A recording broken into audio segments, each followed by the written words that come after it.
बंदौ गुरुपद कंज कृपा सिंधु नर रूप हरि महामोह तम पुंज जासु वचन रवि करण कर।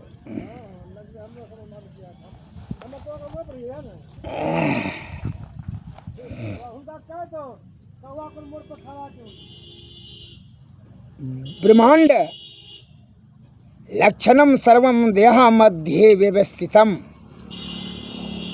सकाराश्च विनश्यन्ति निराकारो नो नश्यन्ति। देह में संपूर्ण ब्रह्मांड है, इसमें सकार का नाश होता है और निराकार का नाश नहीं होता है।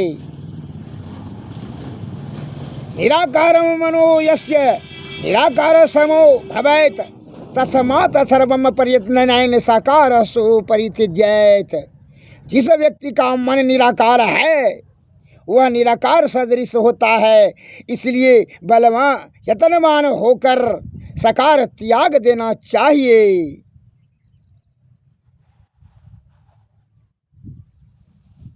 उपनिषद आपको बता रहा है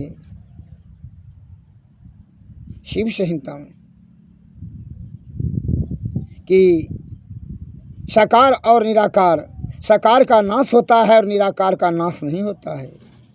ये शरीर में जो साकार है, इसलिए संत महात्मा लोग कहते हैं गौ गोचर जहाँ लग जाई सब माया जान हो भाई।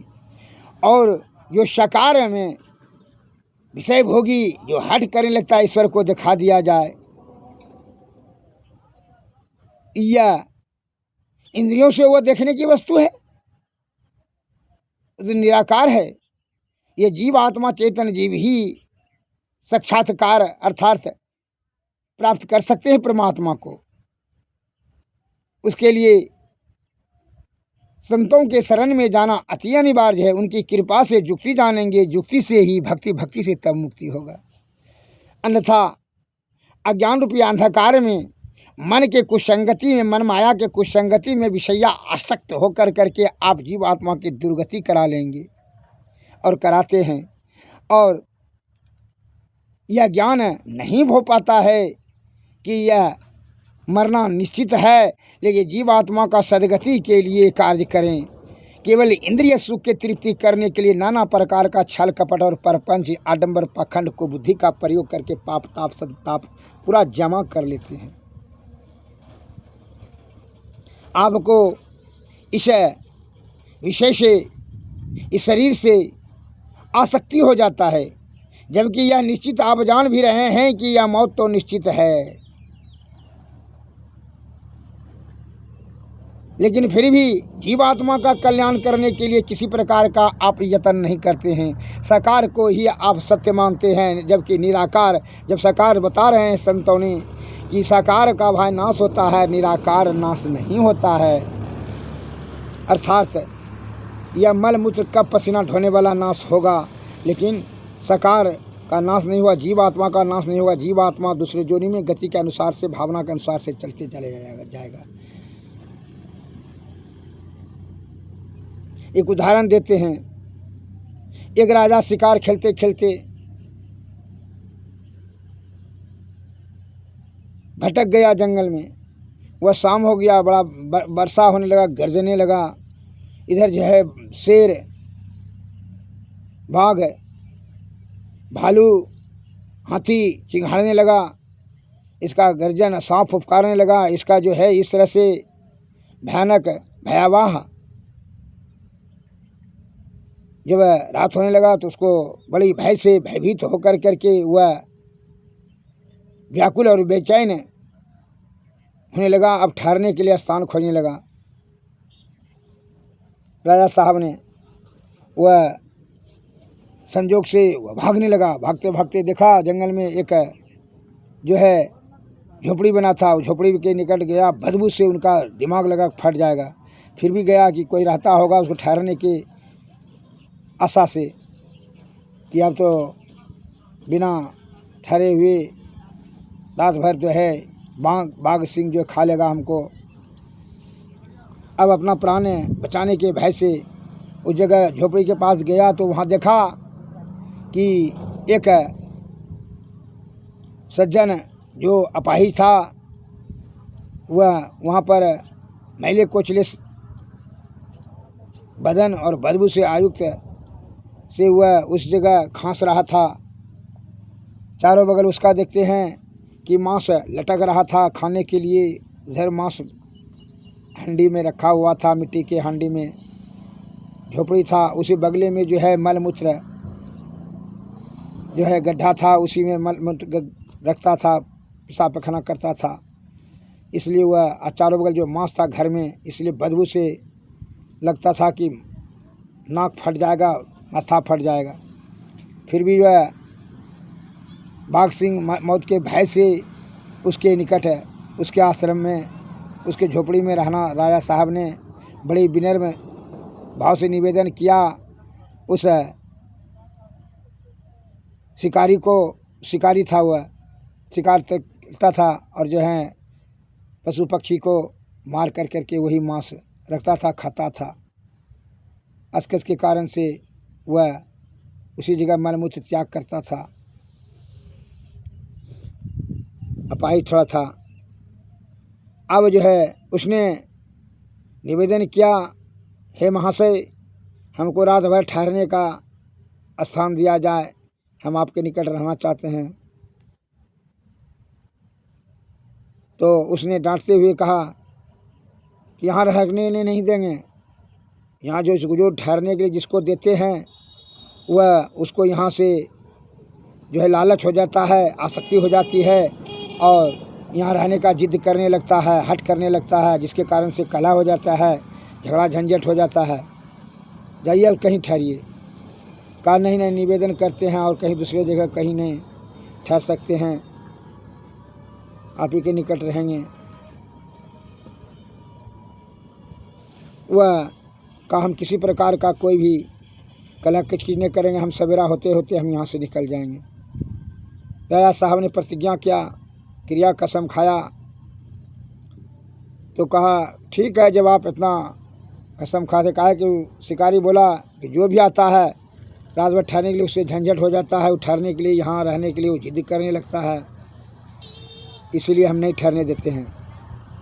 कहा राजा साहब ने कैसा हम नहीं करेंगे, इसे तो मजबूरी में हम रात भर ठहरने के लिए निवेदन करते हैं। इसकी आरजू विनती सुन करके राजा साहब शिकारी ने कहा कि ठीक है, आप रह जाइए एक कोना में। एक कोना में जैसे घुसा, वह बदबू से लगा कि 1 घंटा 2 घंटा तो वह बेचैन व्याकुल रहा बदबू से, लेकिन क्या करे, वो तो व्यवस्था के बाहर में बाघ सिंह, लाकड़ भालू, हाथी मार देगा जान, इसीलिए अपना जान सुरक्षा के लिए उस शिकारी के निकट रहा। फिर जो है 2 घंटा के 3 घंटा के बाद उस वह बदबू खुशबू में परिणत हो गया, उसको खुशबू लगने लगा। और फिर रात भर जो है रहा चैन से। फिर सवेरे हुआ, उसका जाने का मन नहीं करने लगा और वह उसे झंझट करने लगा, कलह करने लगा शिकारी से कि नहीं हम भी रहेंगे बगल में। कहा इस प्रकार से नहीं, यहाँ नहीं रहने देंगे, इस प्रकार से कलह हो रहा था। तो यह जब कलह हो रहा था तो राजा साहब ने कहा कि वह कौन राजा ऐसा था मूर्ख। सुखदेव मुनि ने यह कहानी बता रहा था राजा परीक्षित को। तो वही राजा परीक्षित ने कहा, हे मुनि श्रेष्ठ, वह कैसा मूर्ख राजा था जो कि वो उसके बदबू भला उस जगह झोपड़ी में कैसे जीर्ण शीर्ण अवस्था में, जो कि चारों बगल मांस हो, मांस ही मांस हो, मलमूत्र का पसीना उस जगह भरा हुआ था, तो पर भी वो रहने के लिए जिद करने लगा, वो कैसा मूर्ख राजा था। तो सुखदेव मुनि ने कहा वह राजा आप ही हैं राजन। राजा परीक्षित ने कहा मुनि श्रेष्ठ हम कैसे हैं। कहा इसीलिए कि जब आप देख रहे हैं कि शरीर आपका जीर्ण शीर्ण बूढ़ा हो गया, मल मूत्र कप पसीना ढोने वाला शरीर से आसक्ति आपका छूट रहे। 7 दिन से हम आपको लगातार भगवत कथा सुना रहे हैं, लेकिन आपका दिमाग में मन में जो है भय समाया हुआ है मृत्यु का, कि सांप ने आएगा काट लेगा और हमारी मृत्यु हो जाएगा। उस भय से आप कोई भी ज्ञान भगवत कथा मन से श्रवण नहीं करते हैं। आपका ध्यान मृत्यु के भय निसतार पर टिका हुआ है। अतः निर्भय होकर के सभी लोभ मोह मद अहंकार तृष्णा भय क्रोध काम राग द्वेष आसक्ति सभी को त्याग करके, विषय की आसक्ति सभी को त्याग करके आपको ईश्वर का कथा सुनने के बजाय आप मृत्यु पर ध्यान अटका रहे हैं। अतः यह जिस प्रकार वहाँ वो राजा झंझट कर रहा था, उसी प्रकार का तो आप यह मल मूत्र कप पसीना ढोने वाला शरीर से आसक्ति के कारण से मृत्यु का भय आपको सता रहा है। ये जीवात्मा मृत्यु थोड़ी होता है, ये शरीर का नहीं होता है जी। जो बूढ़ा हो गया, इसको त्याग करके ये निर्मल चित्त को ध्यान रखते हुए ही परमानंद में मिलाने का प्रयत्न करने के बजाय आप जो हमको आपको सत्संग सुना रहे हैं, तो आपका ध्यान मृत्यु पर अटका हुआ है। आप भयभीत हो रहे हैं अकारण। आप तो ऐसा ही कर रहे हैं। इस शरीर मलमूत्र कप पसीना ढोने वाला शरीर से आपको आसक्ति के कारण से आपका जो है सद्बुद्धि नहीं आ रहा है। इस प्रकार का जो है जब ज्ञान का उपदेश दिया, तब उस जगह से उसको ज्ञान आत्मज्ञान की प्राप्ति हुई। का सही कहते हैं, यह बूढ़ा शरीर मलमूत्र कप पसीना ढोने वाला शरीर से अब इससे आसक्ति रखना महामूर्खता है। आसक्ति से ही जीवात्मा की दुर्गति होती है। वह शुद्ध चित्त निर्मल चित्त से ध्यान में बैठ गए और सुषमना ध्यान करने लगे। सुषमना ध्यान में करते करते जो है उनका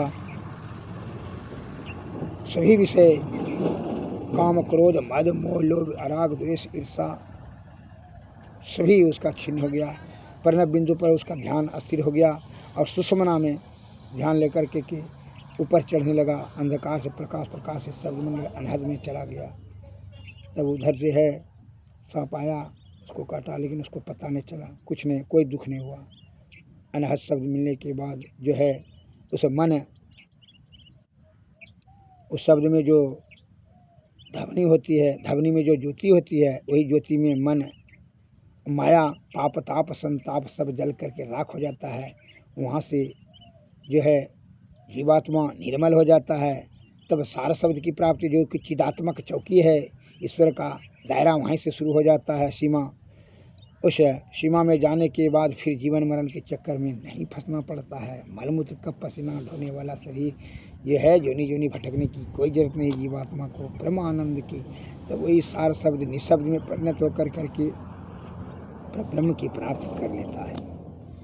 इस प्रकार से सुखदेव मुनि ने राजा परीक्षित को ज्ञान दिया और उसके ज्ञान से आत्मज्ञान जागृत हुआ और उनको मृत्यु के समय में कोई जो है विषय नहीं रहा। वह निर्विकार हो गया, निर्मल और शुद्ध चित्त पवित्र हो गया, जिसके कारण से वह सकार का त्याग दिया। ये शरीर को सकार का भाव जो है, राजा है, स्त्री मूत्र कोई भी मोह, वह सभी चीज़ को सकार का त्याग करके निराकार पर जो है अटक गया और उसके कारण से सदगति हुई। श्री गुरु महाराज की जय। अतः इसलिए जिस व्यक्ति का मन निराकार है वह निराकार सदृश होता है, इसलिए यत्नवान होकर के सकार त्याग देना चाहिए। श्री सदगुरु। अतः सुषमना ध्यान करने के लिए क्या करना चाहिए, संतों ने बताया कि इंद्रियातीत होकर के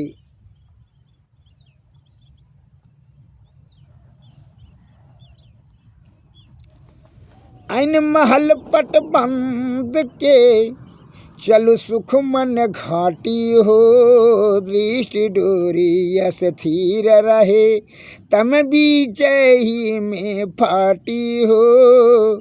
जब यह जीवात्मा ये शरीर का ग्रहण किया तो मन माया के चक्कर में फंस गया, जिसके कारण से विषया आसक्त, मन विषयों का मालिक है, उसकी कुछ संगति में यह ईश्वर का जो है रास्ता भूल गया और यह अंधकार और प्रकाश शब्द मंडल के जो पर्दे में आ गया। ये तीनों पर्दों के ऊपर ही ना तो सुषमना ध्यान से के पर्दों के पार ये चेतन जीव पहुंच सकता है। इसके लिए संतों ने कहा कि ऐन महल पट बंद के, आंख बंद करिए दोनों का, उसको ध्यान को केंद्रित कीजिए यहाँ पर न बिंदु भवों के बीच में। ऐन महल पट बंद के चल सुख मन घाटी हो, दृष्टि डोरी अस्थिर रहे तम मन अंधकार बीच ही में फाटी हो, खुले राह आसमान की टूटे भ्रम टाटी हो। जो भ्रम है इसलिए सुख कामनी कंचन और ये शरीर से सुख मिलता है, यह जो भ्रम है ये टूट जाता है। आपका पिंड की जो है आसक्ति टूट जाती है, ब्रह्मांड की तरफ प्राप्त करने के लिए ललायित हो जाता है। जब यह भ्रम टूटता है, जब अंधकार से प्रकाश में जाता है, तब ज्योतिमंडल धसी धाय के निरखत बैराटी हो, धुर धुन में गहील ही परम पद बंधन लेहु काटी हो, संतन की रज रही भेक ब्रह्म से पाटी हो, मैं ही देवी साहब दया दीनी भ्रम लियो काटी हो, ऐन महल पट बंद करके चलो सुकवन घाटी हो, रेष्ट डोरी स्थिर रहे बीच ही में फाटी हो। श्री सद्गुरु महाराज।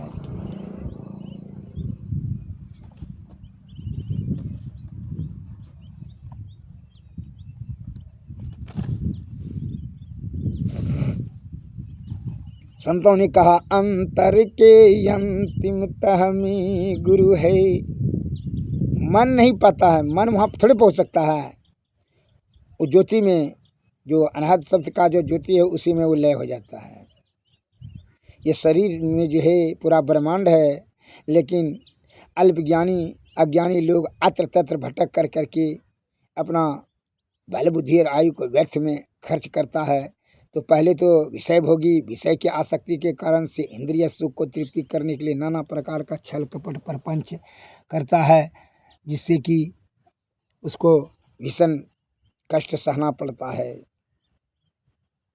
इसलिए यह गुरु, ये पूरे शरीर में ब्रह्मांड है, लेकिन गुरु के कृपा से ही आप तुम जो है यह साकार का त्याग होगा और निराकार का जो का नाश नहीं होता है, निराकार के माध्यम से ही आप ब्रह्म की प्राप्ति करेंगे।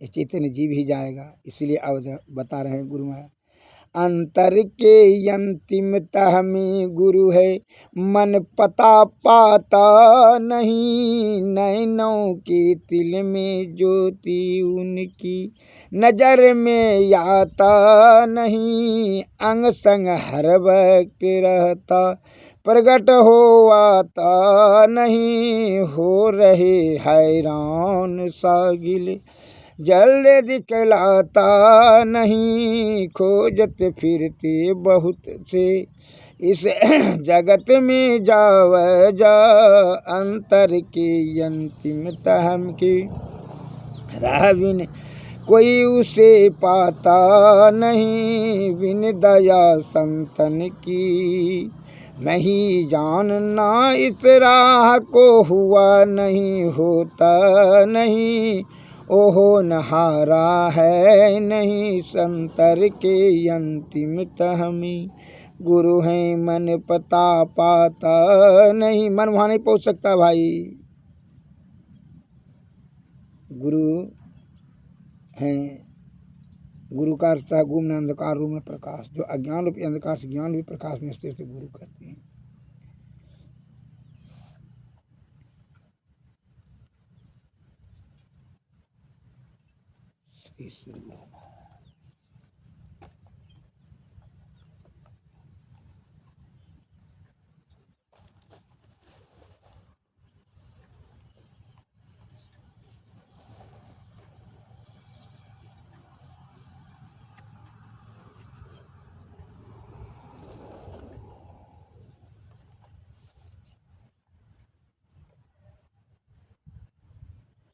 गुरु गुरु मम सूरत को गगन पर चढ़ाना, दया करके सतधुन की धारा बहाना, अपनी किरण का सहारा गहा कर परम तेजो मैं रूप अपना दिखाना, साधन भजन हीन सो मम सम समम नो को, मेरी दुर्बलता को प्रभु जी हटाना, पापों के संस्कार जन्मों के मेरे है जो दया कर क्षमा कर मिटाना, गुरु मम सूरत को गगन पर चढ़ाना, दया करके सतधुन की धारा गहाना, तुमरो वीरद गुरु है पति तन को तारन, अपनो वीर गुरु राखी जी मही जी निभाना, गुरु मम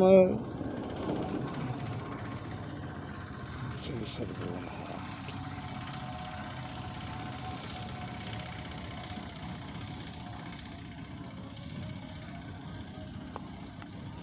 आरती तन मंदिर में कीजिए, दृष्टि जुगल कर सनमुख दीजिए, चमके बिंदु सूक्ष्म यति जल ब्रह्म ज्योति अनुपम लख लीजिए, जगमग जगमग रूप ब्रह्मांड, रखी निरखी ज्योति शब्द सूरत व्या तरल तर कैकया ज्योति करा नव ब्रह्म वेद अवखंडन यारति यह निर्मल ही अमृत आरती तन मंदिर में कीजिए, ऋषि जुगल कर सनमुख दीजिए, श्री सद्गुरु महाराज की जय।